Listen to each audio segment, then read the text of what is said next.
Hello everybody and welcome back to the channel. My name is Skylark, aka Boy Skylark, and I will be your teacher today. So, this has been requested by like a billion different people. So I'm finally getting around to doing it and doing it consistently.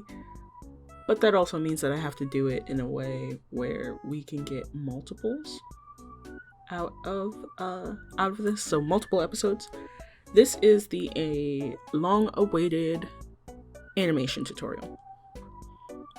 A lot of people asked. A lot of people were like, "Can you please do it? Can you please do it?" Blah blah blah blah blah blah blah. And I was like, "Yeah, I can do it. I'll explain it." So, a lot of people know that Clip Studio Paint has an animation function.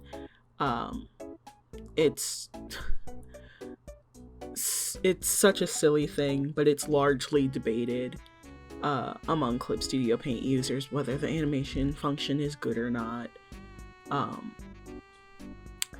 not gonna step into that snake trap. I'm not gonna do that, but I will say that once you learn it, it's so easy to learn and it functions the way it's supposed to.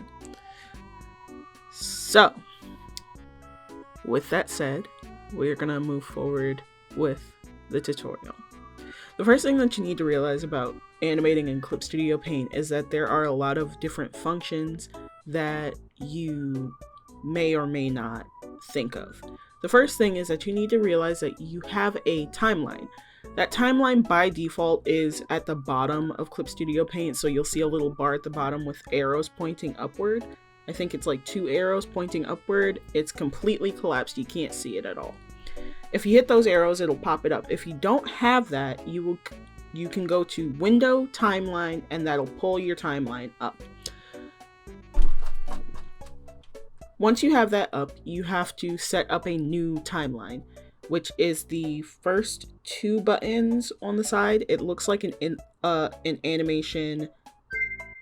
What are they called? I forget what they're actually called, but they're little animation sheets. There's one that's blank and then one with a plus sign. You hit the one with the plus sign and it pulls up all of your options for your timeline, including your frames per second, your starting frame, your ending frame, so on and so forth. Once you open that up, you kind of have a timeline to work with, which is where all of your frames would go. So here's an important note for you guys that are just getting into it. The frames and the layers are the same. So what'll happen is every time you add a new frame, which is the small animation sheet on the timeline's command bar where the where the play, pause, forward, backward buttons are, it's going to be the small animation sheet, a gray or white depending on what color your Clip Studio Paint is, but it's a rectangle with a couple of dots at the top. There's going to be one that's blank and one with the plus sign. To add a new frame, you go to the one with the plus sign. Every time you add a frame, it gets added to your animation folder. That folder holds all of your frames for your animation in your layers panel. As you can see, if you look to the right of the screen, there are 3 different folders. Those are your animation folders. Each one holds the frames that you add. So, the next episode, I'll zoom in closer so that you guys can see exactly what I'm talking about, and I'll show you the different ways to get to it. It'll be a real-time video, I promise. So, that's how you set up your timeline to start animating in Clip Studio Paint. The next thing that you have to do is understand how to animate and what animation is. I have 1,000,000,001 different videos that I can recommend to you guys, but for the most part, I recommend that you do simple exercises. There are a lot of different ones that you can do, but a lot of them are very boring. if I can put it bluntly. They're boring. They're the ones that you do in school, and they teach you, but they also kind of stagnate and not teach you what they could be teaching you fully. So this first one that you guys are seeing me do is called, I call it the spatial sphere. Is that what it is? Yeah, spatial spheres or spatial balls. And that's what I do to kind of get a feel for going frame by frame. There are two different animation styles. Multiple processes, different animators use different things all the time, but there's two known styles, which is frame by frame, which is what you see me doing it throughout this whole video, and pose to pose. Frame by frame and pose to pose, I think, are the same. No, they're not. They're different. They're pose to pose is getting your main poses down, and then animating in between those poses. Frame by frame is, like I said, what you see me doing here, but frequently you can kind of see it when professional animators are playing Gartic Phone, like Ross O'Donovan and friends on his streams. You'll see them doing the animation game, and it's not pose to pose, it is frame by frame, because you can't go backwards to put in in-betweens, if that makes sense. I also recommend the pendulum exercise. That will teach you how to time things with weight and speed. It's also a very good exercise on spacing. And as you move further, you can go into more intermediate practices, like depth of field and spatial awareness, stuff like that. What else? I think that's it as far as like what exercises you can do to improve yourself. Obviously there's more. There's tons, hundreds of videos, thousands of animators teaching this kind of stuff every single day. I'm just another one added to the group.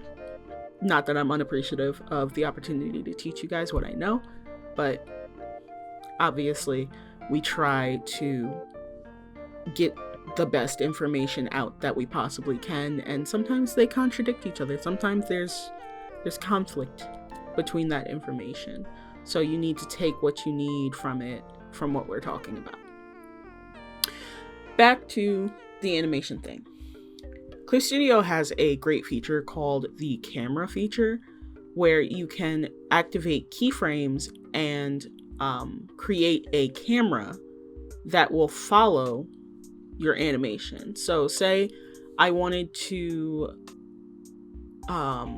have a camera follow this spatial pendulum, which is rotating in a circle. If I wanted a camera to follow that, I could set up keyframes on that layer and have the camera, using the object tool, follow the ball itself, so that you have this kind of moving camera instead of just a static view. You'd have a more dynamic view using a camera. What else? The figure tools. The figure tools are so important in this in these exercises with the pendulum and anything that you need to keep consistent shape-wise. The figure tools are so integral to that. I use the straight line figure tool and the circle figure tool to do this. If there was one thing that I would do, I would probably go back and use the triangle or polygon figure tool and make a upside down diamond or like a rhombus kind of thing to make it look like a crystal pendulum. spinning around a circle. I think that works better, personally. But, you know, you kind of have to go with the flow with that one. So, as you can see here, I'm just going through and adding some shading and highlights. I didn't want to use regular colors, so I stuck with my neon colors. The base is neon purple, the shade is neon blue, and the highlight is a neon yellow. That is something I picked up from animators on Newground, I do believe. Them just using more vibrant, odd colors for highlighting. It is a little bit more aesthetically pleasing than, you know, if you just went with, oh, well, we'll do with the color safe option, which would be to shade the purple with a reddish color, and highlight it with a, turn and look, with like a greenish color to keep everything cohesive. I just wanted that like bright valued, bright, high value, high saturation color. This last one is something that I kind of just did on the spot. I wanted to see if I could keep a consistent pace with two different objects mirroring each other. I don't think I've ever seen any other animators explain this exercise. It's literally just to keep the spacing and timing consistent between two objects and then have them meet in the middle. I don't have a name for it. I can like lovingly call it the clock animation or the clock exercise, but it's just to practice that consistency. Anyway, this is the end of the video. I hope it was helpful. I know it wasn't that long, but you know, it seems that everything has to be a little bit fast-paced nowadays anyway. So thank you for watching, and I hope you guys have a great rest of your day. Don't forget to like, comment, and subscribe. More comments means I know what to teach you guys. Bye.